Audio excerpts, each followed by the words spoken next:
안녕하십니까. 여론 고수 5월 특집으로 계속해서 보내드리고 5월에 뭐 일이 참 많습니다. 뭐 홍 기자님 그렇지 않습니까? 뭐 항상 특집이에요. 네. 매번 특집 홍영님 기자와 함께합니다. 저는 배종찬입니다. 예. 정말 가족의 달 5월 그러는데 예. 정말 도로가 뭐 주차장이에요.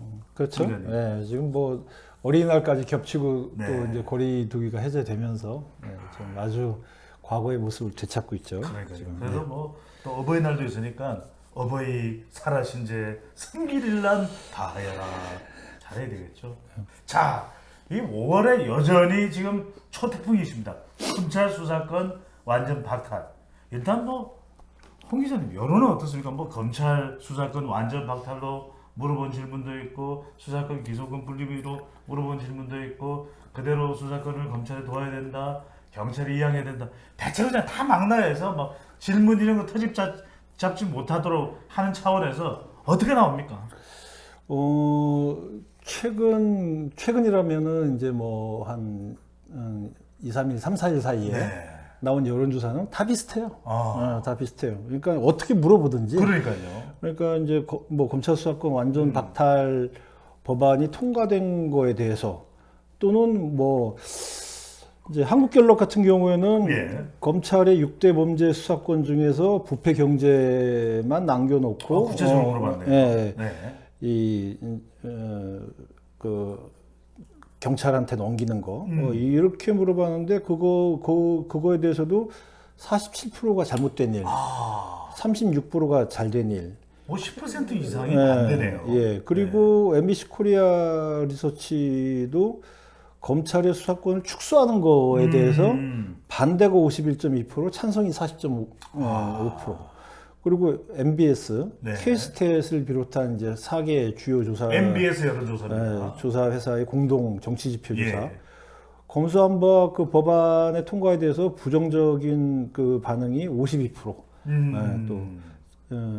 잘했다. 절반이 넘네요. 예, 잘했다. 이거는 33%. 예. 잘했다 33, 예. 잘못했다 52. 그러니까 이제 많게는 한 20%포인트 정도 하하. 차이에서부터 이제 한 10%포인트 차이까지. 예.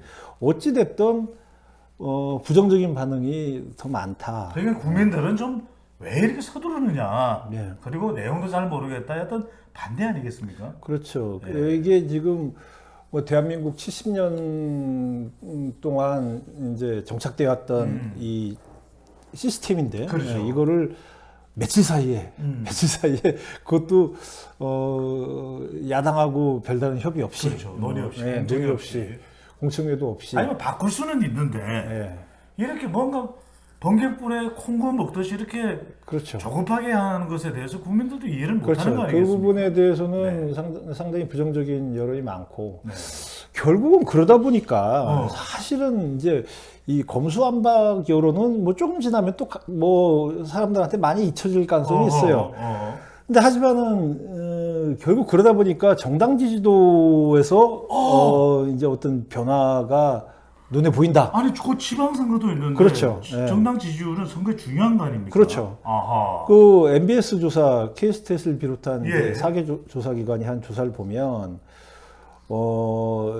정당 지지도가 국민의힘이 41%, 41. 네, 더불어민주당이 30%. 11%포인트 차이예요. 11%포인트가 국민의힘 많다. 네, 그렇죠. 근데 이제 요즘 MBS가 이제 격주간 조사를 하는데, 예. 그러면 2주 전에는 35%대 34%였어요. 차이가 안 네, 났다. 1%포인트 차이였는데, 이게 지금 11%포인트 차이로 벌어졌어요. 그런데 이게 올해 들어서 국민의힘 지지도는 예.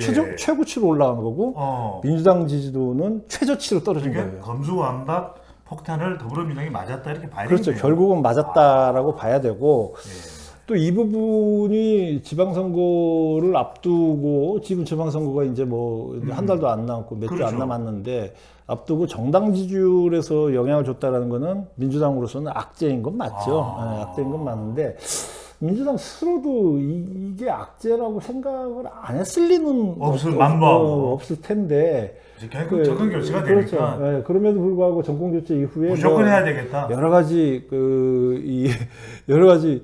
뭐 감옥을 가기 싫어서라는 표현을 많이 여론이야 이제 뭐라 하든 말든 썼는데 지지율이야 뭐라 하든 말든 예. 지방선거 어떤 결과가 나오든 말든 통과시키자.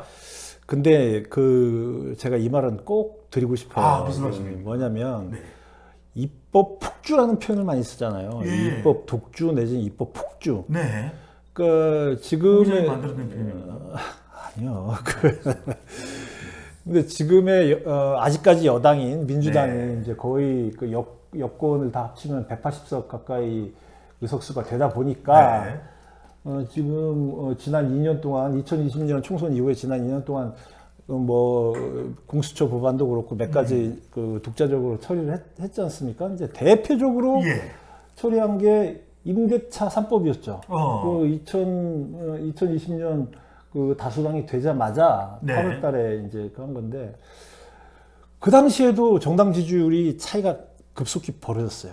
그 임대차 3법을 하면서. 통과시킨 직후에. 그러면서 국민의힘 당시에도 지지율이 높게 나왔다. 그렇죠.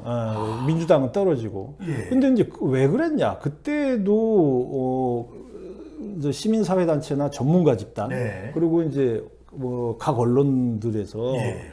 이런 식의 임대차 3법은 분명히 그 임대료 상승을 초래하면서 대다수 국민들한테 후폭풍이 온다. 후폭풍이 온다. 아하. 그래서 이건 진짜 이 부동산을 안정시키는 게 아니라 오히려 역행하는 정책이다라고 예. 얘기를 했는데도 불구하고 그거를 그 당시에도 뭐 저기 필리버스터 한다고 그러고 뭐 아하. 그런데 불구하고 했어요.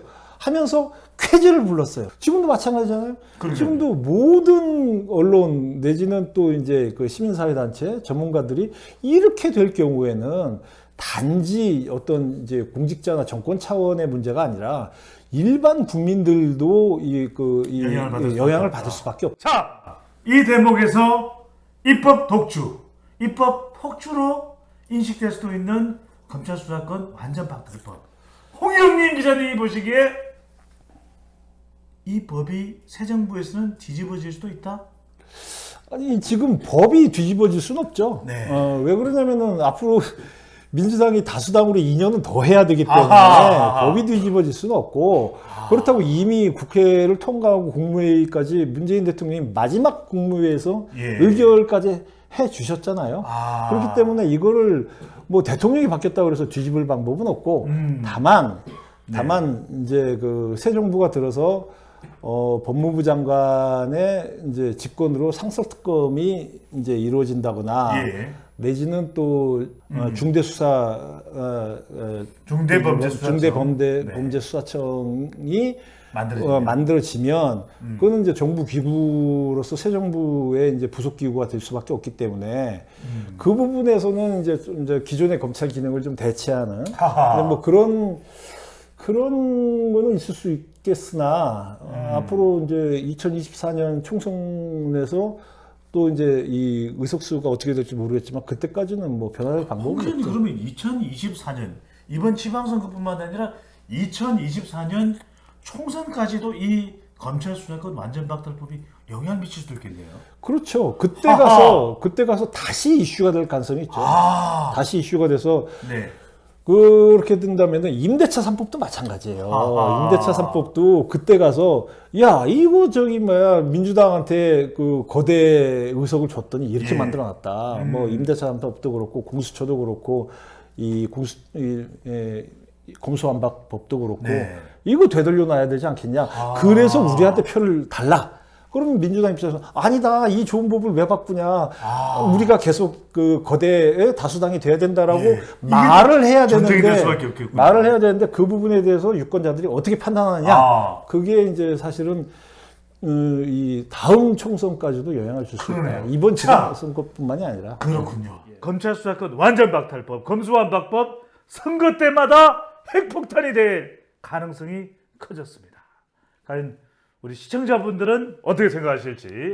자, 바로 이 검찰 수사권 완전 박탈하면은 생각나는 인물이 있습니다. 바로 한동훈 법무부 장관 후보자. 자, 9일 청문회를 앞두고 있는데 바로 그 이야기 이어서 나눠보겠습니다. 여러분들은 여론고수와 함께하고 있습니다.